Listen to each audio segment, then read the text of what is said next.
Welcome back, League of Controversy fans. We have a very special treat for you today.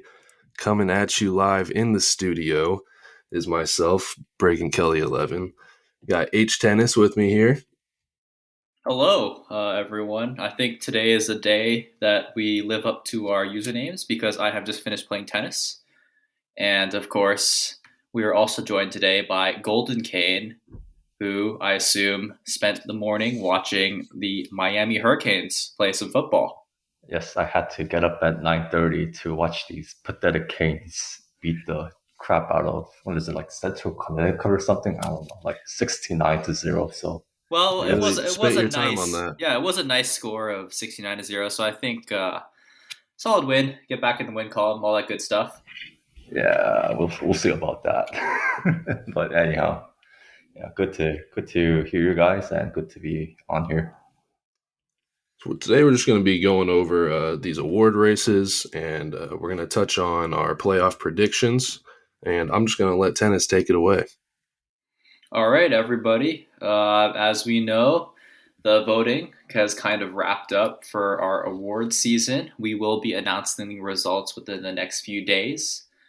But we thought that we'd give you everyone a sneak look on the podcast today. So if you're listening to this, you will know the results of the awards for this season before anyone else opens their LM. So it's another perk for listening to the podcast, guys.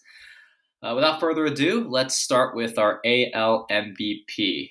Now, Reagan, please inform us who are the candidates, and then we'll talk about it a little and drum roll the winner. All right, our candidates for AL MVP this year were Nate Lowe of the Tampa Bay Rays, Brandon Lowe of the Tampa Bay Rays, Yordan Alvarez of the Houston Astros, Carlos Correa of the Houston Astros, and James Bearpaw of the Oakland Athletics. Yeah, I think if you look at the stats, they all had pretty impressive seasons. Obviously, Bearpaw is a catcher, right? So that obviously he's going to get some good positional value there. Who did you end up having, Cholman? I think I don't remember exactly, but I think I did vote Nate Lowe because of his stats are just kind of one level above everybody else, especially in the slugging category with his 63 home runs and yeah, yeah, I voted him. 185 RBIs is absolutely Yeah, insane. that's I don't see much of an insane. argument for anyone else in this race. Yeah, I think there was a comment on the chat box that there's some crazy numbers this year. Sammy said that the Pirates scored over 1,000 runs this year, and I noticed that some of the players in this league had over 750 plate appearances this year. That just means that a lot of runs are being scored, the lineups are getting cycled over, and I think the pitching needs to step up across the league in order to kind of stabilize things. But maybe we are in a pseudo juiced ball era, so to speak. The league office would not like to speak on this time regarding the juicing of our balls. Thank you.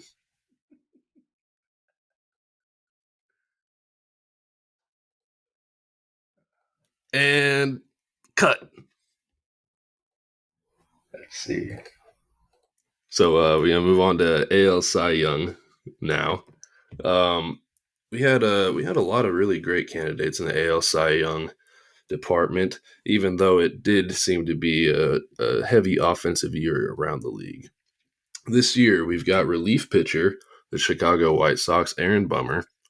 We have Shane Bieber of the Cleveland Indians. We have Corky Marinara of the Toronto Blue Jays.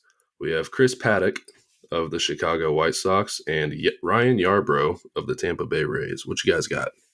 Well, for this one, I think I voted for Corky Marinara, and it's really nice that Bragan, when you're putting together these ballots, you listed the defensive rank, because it kind of gives perspective on if a guy is just dominating with the league's number one defense or something like that. It puts in everything into perspective, gives some context, and the Blue Jays did end up with a bottom 10 defense this year, as noted by your rankings, and because I thought he was way better than Paddock, and I personally don't like relievers, and I don't think Bummer had as many innings as some of the other guys. So I did vote for Corky Marinere here.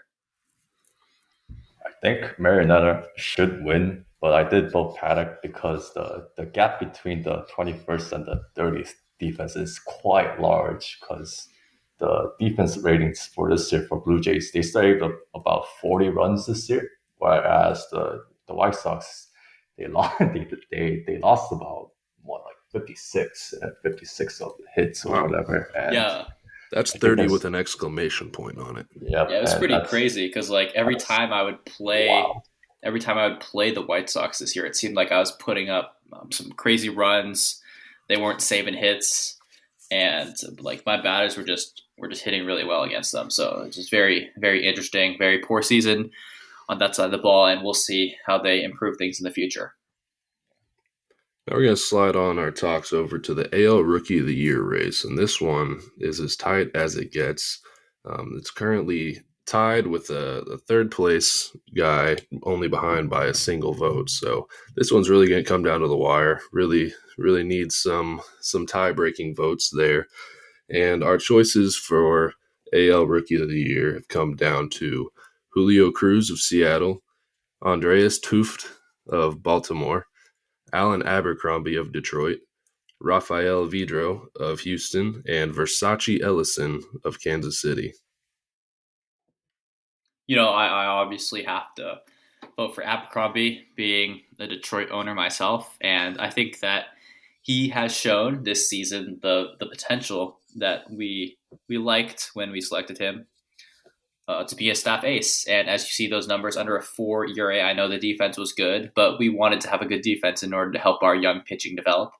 And he managed to keep his ERA under 4, which, as mentioned in this inflated run scoring environment, is very impressive. Although the other guys here, the Hooft looks really solid. Cruz also saved a lot of hits, premium defensive shortstop, and the other guys are very impressive as well. So I think all of these 5 candidates are deserving of winning Rookie of the Year. I did vote for Abercrombie. I don't expect him to win.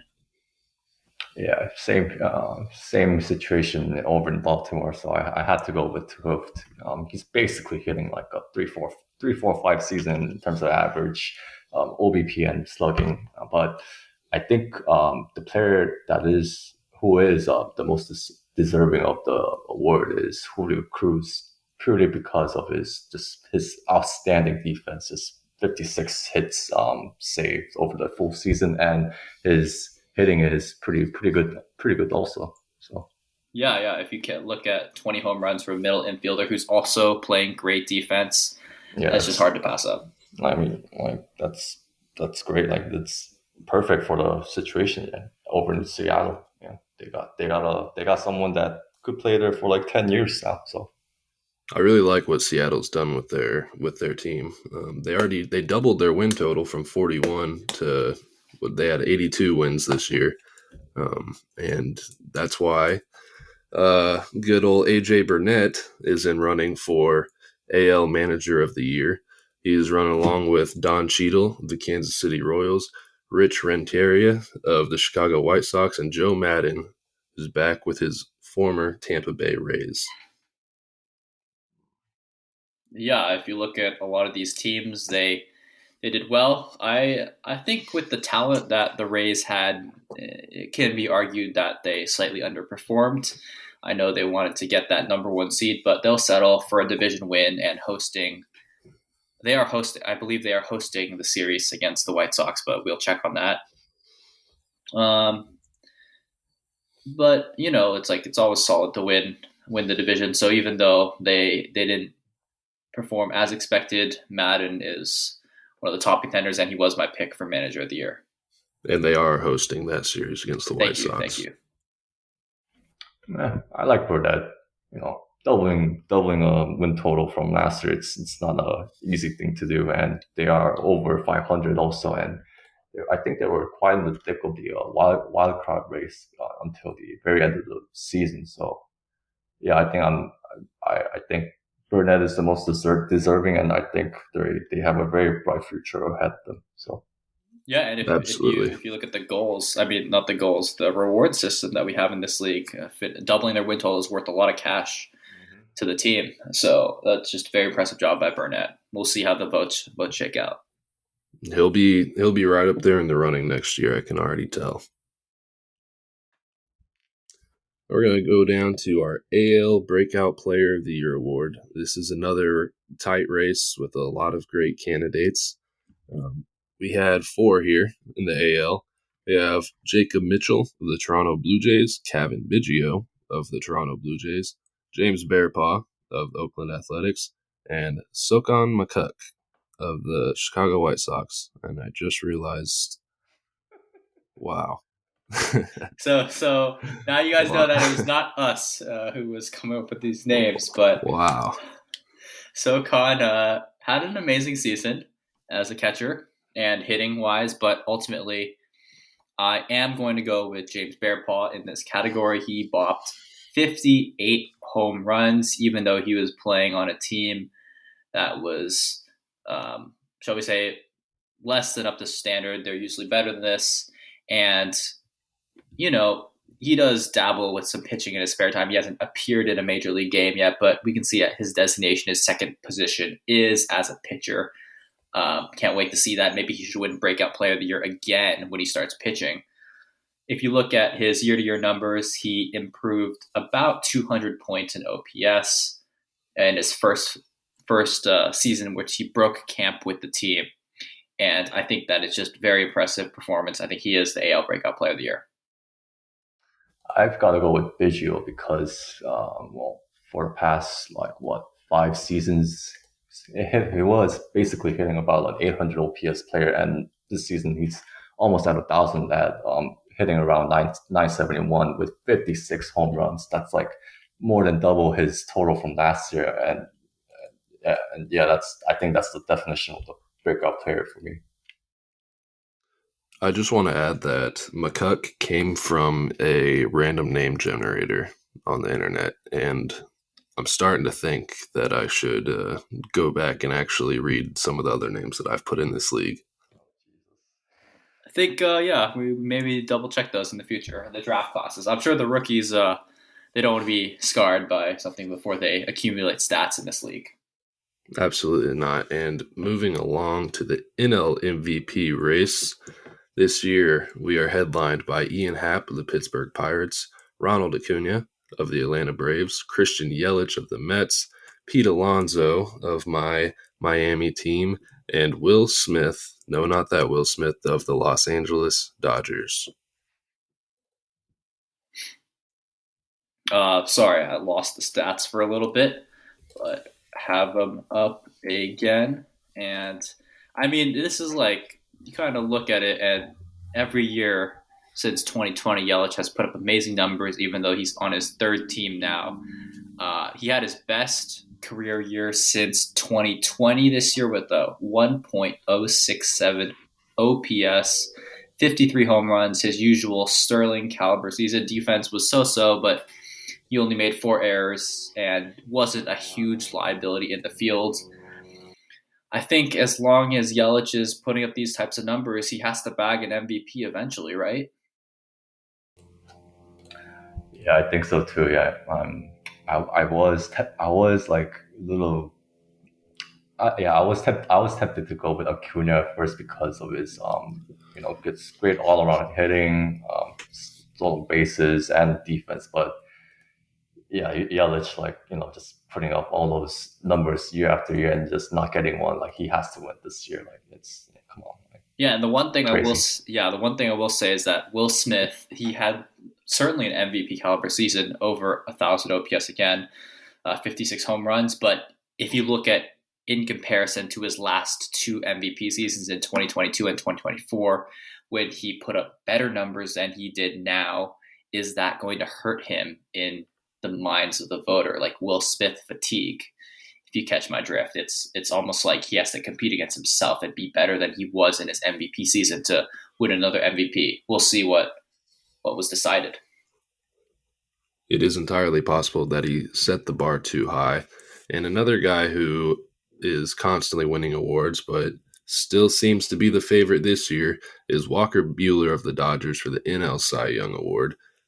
Buehler this year posted a 19-10 record, a 2.98 ERA, 107 WHIP, 10.4 strikeouts per nine. And this is all in a year where there are accusations of a juiced ball flying around from unnamed media sources. And he still is just very resilient, and it's not slowing him down one bit. Yeah, you look at some of the pitchers in this race, and you're kind of shocked because everyone has over a 3 ERA, and Buehler is hovering on the cusp, but he is below it. And that just goes to show you, once again, the run scoring environment in this league. But the fact that Buehler was able to suppress that, even with a top 5 defense, is just too impressive in my mind. To get under a 3 ERA, that gives him my vote. Yeah, it's a no-brainer here. Just it's Buehler's award to lose. So yeah, will he make it? What is that? This would be 4 in a row for him and 5 in the last 6 years. 5 in the last 6 years. I mean, the one absolutely. Once again, you do have to compare. The last time he had an ERA this high was in 2021 when he didn't win the award. So similarly to Will Smith, our voter is suffering from Walker Buehler fatigue, and he did pitch worse than he has in his 4 Cy Young seasons. And we'll see if the voters wanted to give it to a fresh face. Now, the NL Rookie of the Year race is shaping up to be a very close one. It's going to go down to the wire. And this one is between Terrence Kemp of the Chicago Cubs, Sean Amador of the Colorado Rockies, Alexander Hamilton of the Colorado Rockies, Trevor T. Smith of the Arizona Diamondbacks, and Felipe Rincon of the San Diego Padres. What do you guys have? Yeah, I think the one guy who didn't throw away his shot here at winning the award is Alexander Hamilton.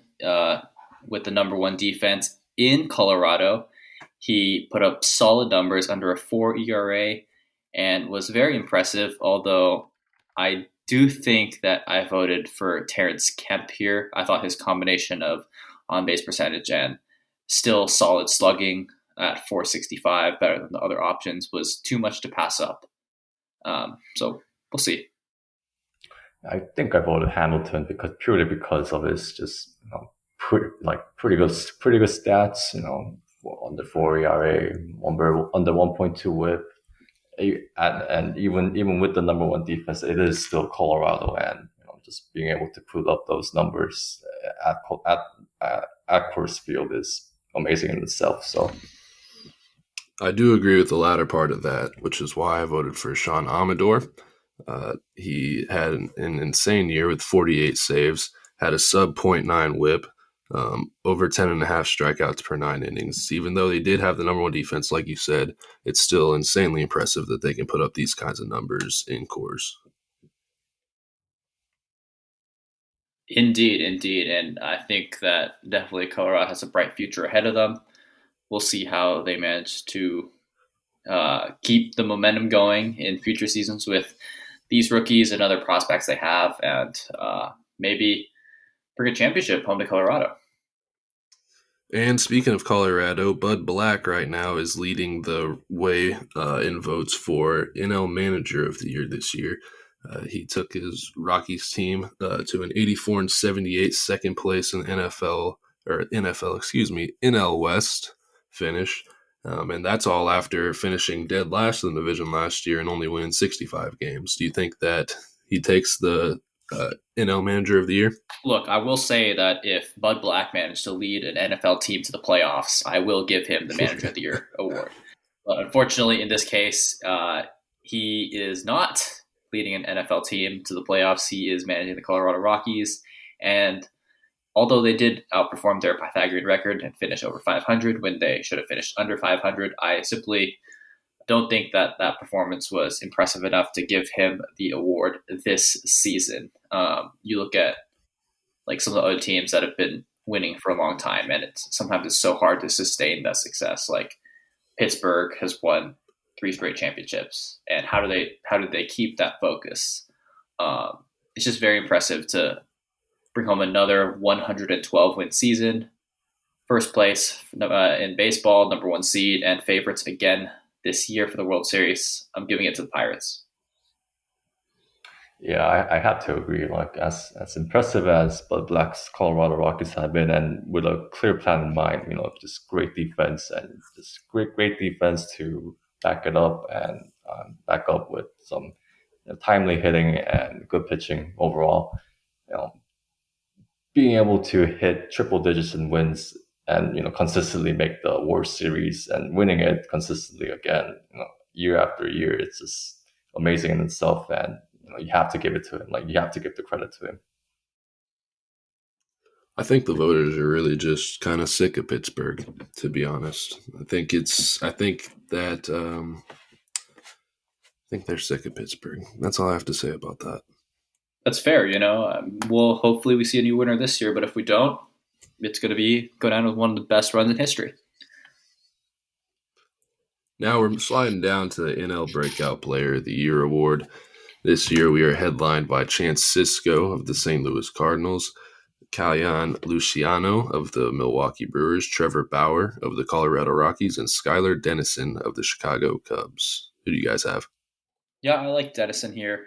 His whip was pretty good at 1.12, struck out 8.1 batters per 9 innings, and helped a Cubs team that is still kind of trying to find its way into and won 13 games with the team. So that's why I like I like Dennison here, although Luciano is a very solid contender with 368 on base percentage, 435 slugging. That's a solid OPS and 17 home runs. I think I have to give it to Sisco here. He went from being a barely admissible starting catcher with the Baltimore Orioles to just an incredible season at the behind the plate. Hitting 284, slugging over 500, and getting on the base at roughly around 400 as well, with 31 home runs and almost 100 RBIs. I've got to give it to him. Does this kind of thing kind of annoy you as an owner? It does, yeah. Invest all this time and money into Chance Sisco, and then he leaves, goes, just signs with the Cardinals and just nothing, and then just performs this well. Like it's infuriating. I would have suspected you would not give your vote to him then, even though he was the overwhelming candidate in your eyes, just out of spite. He's a real player's owner. Yeah, he's a player's owner through and through. Okay, yes, maybe Sisco comes back someday. You never know. Don't close that door. Absolutely.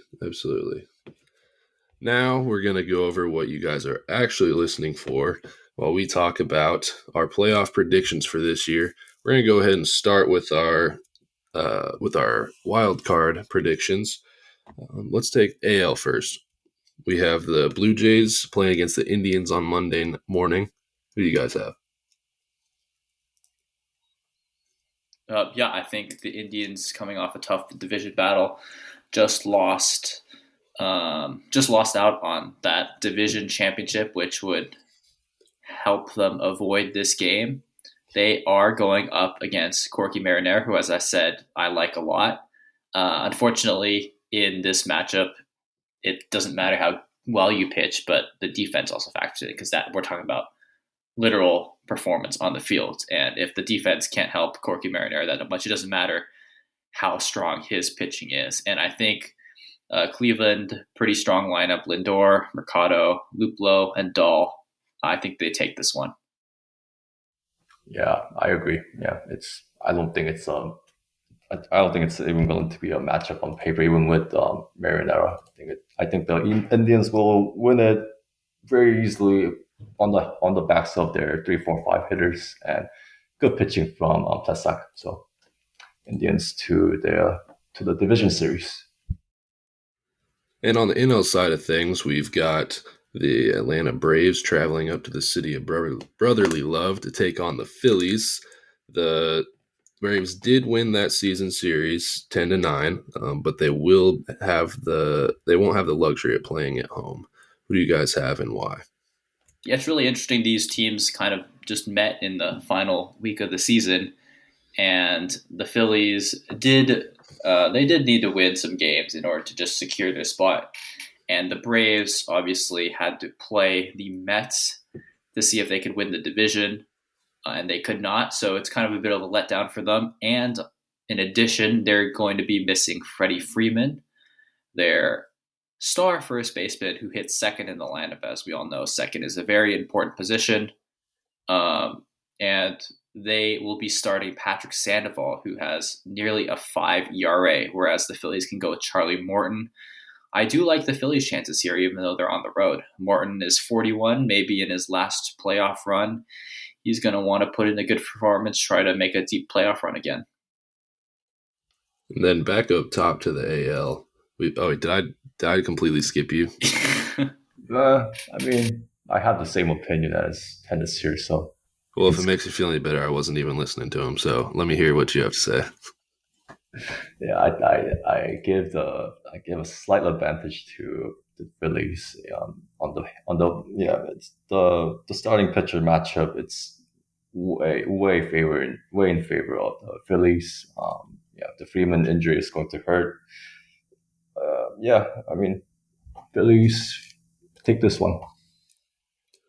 I don't even care if you don't listen to me as long as you keep signing my podcast appearance checks, $50 to $100 an appearance. I had to prep an hour for this. I think I deserve my money. So, you know what, Bragan? If you don't listen, you don't listen. It doesn't matter if I listen because the people are listening. So, I'm just the pretty face of the operation who signs the checks. I know what I am to you. That's right. Now we're going to finish off the American League here. First, we're going to talk about the ALDS series, which is already locked in, which is White Sox at the Tampa Bay Rays. Got a 5-game series. And then after that, we're just going to get the full AL predictions from both of you guys. Who do you have coming out? Not all at once, though. Please. Yeah, so obviously the Rays have a supremely talented team that still managed to hold together the division here this year. With BB Fan at leadoff, he with solid speed. He put together a solid season. 392 on base from the leadoff spot is always something that you want. With the 3 lefty boppers, the 2 lows. Is one of them low and one of them low? I do not know. That is very interesting. And Austin Meadows. They're going to be a hard out. They also play great defense. At shortstop, they have Willie Adames and Roberto Perez behind the plate, Kevin Kiermaier in center, and a solid rotation and bullpen as well. But the White Sox, on the other hand, are kind of upstarts. They finally have had success taking over the division from the Indians, and their lineup is deep as well, even though they have a little bit of a hole at first base and maybe even center field. They are not saving many hits in center field, shall I say. But Chris Paddock leads the way, and if they can win 2 games from Paddock and just win one other game, I think they can take this series. But the money has to be on Tampa Bay. Yeah, I've got my money on Tampa Bay. Yeah, it's the pitching is great. The starting pitching is much better than the Chicago White Sox's, and the lineup too. It's much more well balanced in hitting and on base, and in just hitting, getting on base, hitting long bombs. It's much more balanced than the Chicago White Sox. I think Tampa Bay takes this in 4 games, so 3-1. They take this at 3-1. Who do you guys have taking the AL as a whole? I think even though Houston looks impressive, I do have questions about their rotation behind Alec Mills. They seem to be struggling with depth, and although it was good enough to secure the number 1 seed, I think that there may be better teams this year, and I do have Tampa Bay winning the AL this year. I think Houston not having a manager is really playing a factor in your decision making, but you just don't want to say it. Whoa. Do they not have a manager as well? I heard in some parallel universe they didn't have a manager, and there were some fans who were shouting out the pinch hitting decision or something like that. But is it happening here as well? It's happening here as well. Oh, no. After their string of managers over the first few years of the league, their latest manager resigned to go run for office or something like that. And after reaching out to Houston about rehiring a new manager, they declined, and they haven't had a manager in a couple of years now. So you're telling me there's an Astros multiverse where there are multiple universes in which the Astros do not possess a manager? They're consistent, that's for sure. It's wild. Golden? Yeah, I'm a little bit on the fence of this one. Like, I really like the Rays and their and all their balancedness all around, but I think I still have to give it to the Astros because of their lineup is just too it has too much firepower, and one, like, even when even if Correa goes like 0 for 4 with 4 strikeouts, the other players in their lineup like Tucker, Alvarez, and Pence, they will just carry the rock. And I think, even though they may not have the pitching, the starting pitching required to go to get to crank out quality starts. I don't think they even need quality starts with this lineup. So I like Houston. I like Houston to come on top of the AL. So we've got one guy taking the Rays. We got one guy taking Houston, which means that it's up to me to break this tie. And with that, I'm going to pick the Cleveland Indians to win the AL this year. All right. I like Just it. for that. Just for that. Man. Now we're going to do the same thing in the National League. Our locked in NLDS matchup will be the New York Mets traveling and playing 3 games in LA, 2 games in New York against the Dodgers. Who do you guys have in that series? I think that the Dodgers, as we mentioned, they still have their perennial Cy Young candidate, Walker Buehler, their perennial MVP candidate, Will Smith, solid defensive center fielder, and Cody Bellinger, who also hits, Ketel Marte at the top of the lineup, even though his speed has slightly declined from maybe how it was in the future. But I do think the Dodgers look a little bit more vulnerable than they have in recent years when they were dominating the league. And I think the Mets, with their combination of Yelich, who is trying to win as a Met, Nelson Cruz, who is somehow playing a passable first base. I think he's only made like 14 errors this season, which is pretty crazy. Like, he's been playing there for 3 seasons now. Still solid, still hitting decently, and with some solid pitching behind Garrett Cole, Strasburg, DeGrom, and Mike Clevenger. They are a team built for October, and I do want to take the Mets here, so I will. I think the Dodgers are built for October on the flip side because of their top 3 on starting pitchers like Bueller, Gonsolin, and Gallen. You don't need much hitting to back up these 3. Like, you can, like, 3 runs might be enough in each game to take the games and take the series against the Mets. And on the Mets, I don't think they, outside of Yelich, they don't really have outside of maybe Yelich and maybe Dominic Smith, they don't have a true game breaker on the lineup to pose as a major threat to the starting pitchers and and the Dodgers bullpen as well. So I have the Dodgers in a clean sweep. They win on 3. Sweep. Wow. Yep. Okay. Mm-hmm. Wow. Dang. That's a very bold take, and I think it is also a cold take because I think the Mets are going to take this one. I don't think it'll be in a sweep. I think it'll come down to the last game. The Mets are flying high after that game 163 against the Braves and pulling games back to back after coming off a win like that. That's going to be enough to inspire them and take this series. Now, the real question is, will it be enough to take down the Pirates? I mean, like, similar to the NFL, when you evaluate the best team in the league, you don't want to just say, we are in 2025, and it's kind of boring to say that the Chargers are the best team in the league again, with Justin Herbert being the best quarterback in the league after they've won 4 straight Super Bowls or something like that. So, I mean, when you talk about this kind of thing, everyone knows that the Pirates are the favorites, and if you had to put your house on it, you would put your money on the Pirates. But, like, if we're discussing in non-Pirates terms, I do think that I like the Mets to get through the NL here. I think that they have a secret weapon, Benny the Jet Rodriguez at the bottom of the lineup. He might create some havoc on the base paths. He's going to steal some bags, and top of the order is going to drive him in. And I think if anyone has the capability to beat the Pirates, it's them. Oh, even though I really like the Dodgers, the Pirates lineup just 2 through what, like 7, maybe 8.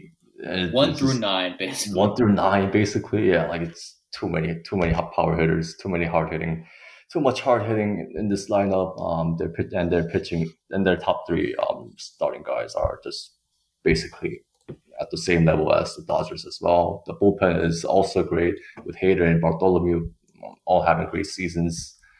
Yeah, I like the Pirates in 4 games. Not in wait, not in 4 They're a games. sweep. God damn it. You just love sweeps. It's just you know what? Yeah, I'll back up, but yeah, I will double down. Get out your brooms, ladies and gentlemen. We got a Pirates in the- sweep fest in here. Pirates in the sweep. Yep. They You sweep know- everything. They sweep in 3 games. They sweep in 4 games. All I know is that the Pirates have never batted an eye when the Dodgers were playing at their best and were considered the best team in the league. And I don't think it's going to change now. I think the Pirates are going to win their 4th straight World Series. You guys are lame. Just going chalk. Be exciting here. I've tried to. I haven't predicted them to win the World Series once. And they just keep winning. So you're going to do it this And- year? I might as well just admit that they are going to win for the foreseeable future. And I think if we all just come to terms with that, we'll be able to accept it and move on sooner. As a society, we'll be able to move on. Absolutely. And this year is not going to be any different from the last 3. All right, give me Tampa here. Give me Tampa winning the World Series, bringing the World Series back to the AL, and we will see how it goes. Oh, you little advocate, you. I think having thought on this a little bit just now. Houston in a sweep. The sweep is back. Top 4 hitters in Houston. Each of them will go off for a 2 home run game. So each of them In takes order. turns. Okay. Yes, Okay. yes. Tucker will go off for a 2 home In run the game. same game? In No, game in 1, each Tucker, game, they In will. game One 1. of them So will we're hit 2 home runs. game 1 is Tucker, game 2 is Correa, game 3 is Alvarez, and game 4 to top it all off. It will be Trump Pence putting away the Pirates and giving man. Houston the ring. Oh man, wow. I can't wait for the Blue Jays to beat the Astros. there's a lot to unpack there. Oh, man. Well, that's Who needs about all we... pitching? Yeah, nobody needs pitching. Two No. grand slabs. Make it 2 Yeah. grand slabs again. All right. Oh, geez. That's about all we have time for today. I want to thank both of you guys for being on the show, especially Golden Canes. You haven't made an appearance on one of these pods in, I think we said 5 years. Yeah, Is 5, what we yeah. decided. It's been Yeah. a long time since Wow. got to hear that beautiful voice of yours. So I'm really glad that you hopped on here, and appreciate you guys leading the way for me. As you know, I'm feeling a little bit under the weather at the moment. So, Of course, I anytime. do appreciate that, guys. Chicken soup, all that good stuff. Of course, chicken soup, Gatorade, nap, whatever. So thank you guys for tuning in. Really, really looking forward to these playoffs to see who wins these awards. And good luck to everyone. See ya. Goodbye, everyone.